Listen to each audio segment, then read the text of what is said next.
ओम नमो भगवते वासुदेवाय। हर हर महादेव। दोस्तों, आज मैं आपको श्रावण पुत्रदा एकादशी व्रत कथा सुनाने जा रही हूँ।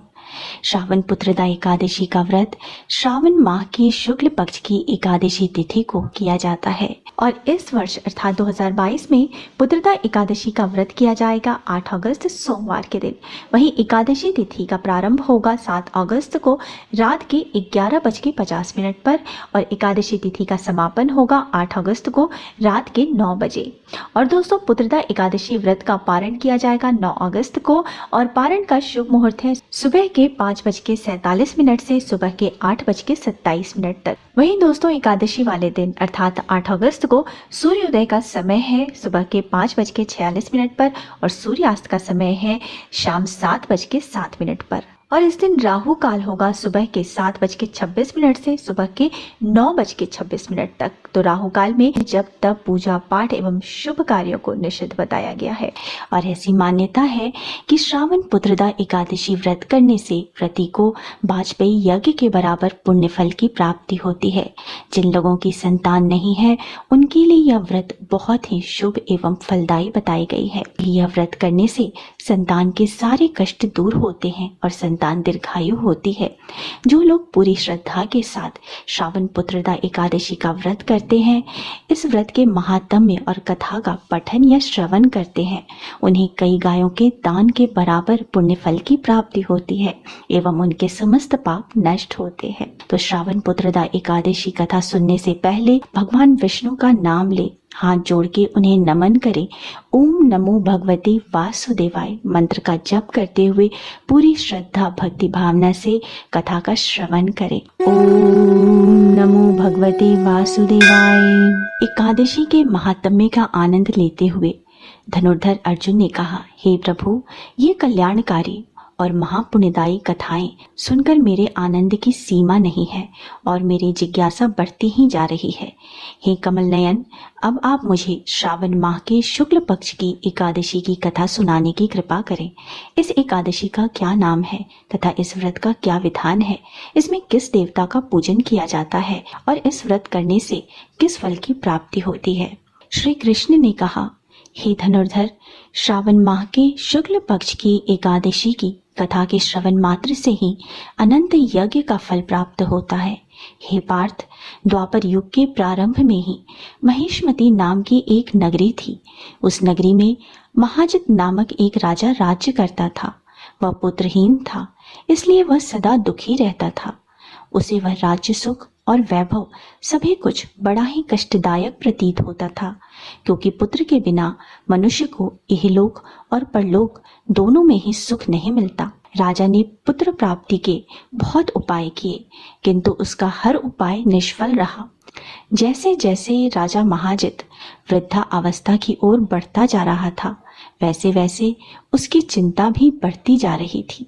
एक दिन राजा ने अपनी सभा को संबोधित करके कहा, न तो मैंने अपने जीवन में कोई पाप किया है, ना ही अन्यायपूर्वक प्रजा से धन एकत्रित किया है, न ही कभी प्रजा को कष्ट दिया है और ना ही कभी देवता और ब्राह्मणों का निरादर किया है। मैंने प्रजा का सदैव अपने पुत्र की तरह पालन किया है, कभी किसी से ईर्ष्या भाव नहीं किया, सभी को एक समान समझा है। मेरे राज्य में कानून भी ऐसे नहीं हैं जो प्रजा में अनावश्यक डर उत्पन्न करें। इस प्रकार धर्मयुक्त राज्य करने पर भी मैं इस समय अत्यंत कष्ट पा रहा हूँ। इसका क्या कारण है, मेरी समझ में कुछ नहीं आ रहा। आप इस पर विचार करें, इसका क्या कारण है और क्या इस जीवन में मैं इस कष्ट से मुक्त हो पाऊंगा। राजा के इस कष्ट के निवारण के लिए मंत्री आदि वन में गए, ताकि वहां जाकर किसी ऋषि मुनि को राजा का दुख बताकर कोई समाधान पा सके। वन में जाकर उन्होंने श्रेष्ठ ऋषि मुनि के दर्शन किए। उस वन में वयोवृद्ध और धर्म के ज्ञाता महर्षि लोमश भी रहते थे। वे सभी जन महर्षि लोमश के पास गए। उन सब ने महर्षि लोमश को दंडवत प्रणाम किया और उनके सम्मुख बैठ गए।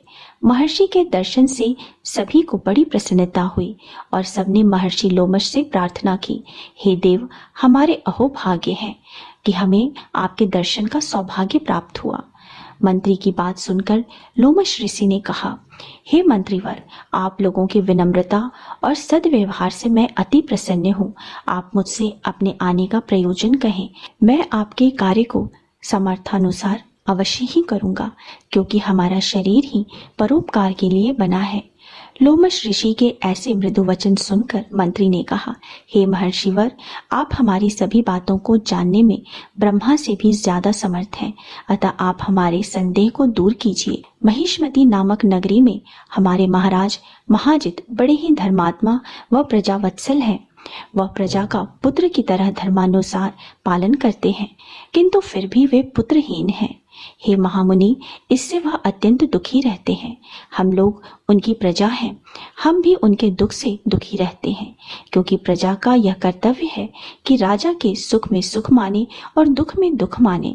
हमें उनके पुत्रहीन होने का अभी तक कारण ज्ञात नहीं हुआ है, इसलिए हम आपके पास आए हैं। अब आपके दर्शन करके हमको पूर्ण विश्वास है कि हमारा दुख अवश्य ही दूर हो जाएगा, क्योंकि महान पुरुषों के दर्शन मात्र से ही प्रत्येक कार्य सिद्ध हो जाते हैं। अतः आप हमें बताने की कृपा करें कि किस विधान से हमारे महाराज पुत्रवान हो सकते हैं। महर्षिवर, यह आपका हम पर व हमारे राज्य की प्रजा पर बड़ा ही उपकार होगा। ऐसी करुण प्रार्थना सुनकर लोमश ऋषि नेत्र बंद करके राजा के पूर्व जन्मों पर विचार करने लगे। कुछ पलों बाद उन्होंने विचार करके कहा, हे भद्रजनों, यह राजा पिछले जन्म में अत्यंत उदंड था तथा बुरे कर्म किया करता था। उस जन्म में यह एक गांव से दूसरे गांव में घूमा करता था। एक बार ज्येष्ठ माह के शुक्ल पक्ष की एकादशी के दिन की बात है। यह 2 दिन से भूखा था। दोपहर के समय एक जलाशय पर जल पीने गया। उस स्थान पर उस समय ब्याई हुई गाय जल पी रही थी। राजा ने उसको प्यासी ही भगा दिया और स्वयं जल पीने लगा। हे श्रेष्ठ पुरुषों, इसलिए राजा को यह कष्ट भोगने पड़ रहे हैं। एकादशी के दिन भूखा रहने का फल यह हुआ कि इस जन्म में यह राजा है और प्यासी गाय को जलाशय से भगाने के कारण पुत्रहीन है। यह जान सभी सभाप्रद प्रार्थना करने लगे, हे ऋषि श्रेष्ठ, शास्त्रों में ऐसा लिखा है, पुण्य से पाप नष्ट हो जाते हैं। अतः कृपा करके आप हमें कोई ऐसा उपाय बताएं जिससे हमारे राजा के पूर्व जन्म के पाप नष्ट हो जाएं और उन्हें पुत्र रत्न की प्राप्ति हो। सभासदों की प्रार्थना सुनकर लोमश मुनि ने कहा, हे श्रेष्ठ पुरुषों, यदि तुम सब श्रावण माह के शुक्ल पक्ष की पुत्रदा एकादशी का व्रत और रात्रि जागरण करो और उस व्रत का फल राजा के निमित्त कर दो, तो तुम्हारे राजा के यहाँ पुत्र उत्पन्न होगा। राजा के सभी कष्टों का नाश हो जाएगा। इस उपाय को जानकर मंत्री सहित सभी ने महर्षि को कोटि कोटि धन्यवाद किया तथा उनका आशीर्वाद लेकर अपने राज्य को लौट गए। तदुपरांत उन्होंने लोमश ऋषि की आज्ञानुसार पुत्रदा एकादशी का विधान पूर्वक उपवास किया और द्वादशी को उसका फल राजा को दे दिया। इस पुण्य के प्रभाव से रानी ने गर्भ धारण किया और 9 माह के पश्चात एक अत्यंत तेजस्वी पुत्र को जन्म दिया।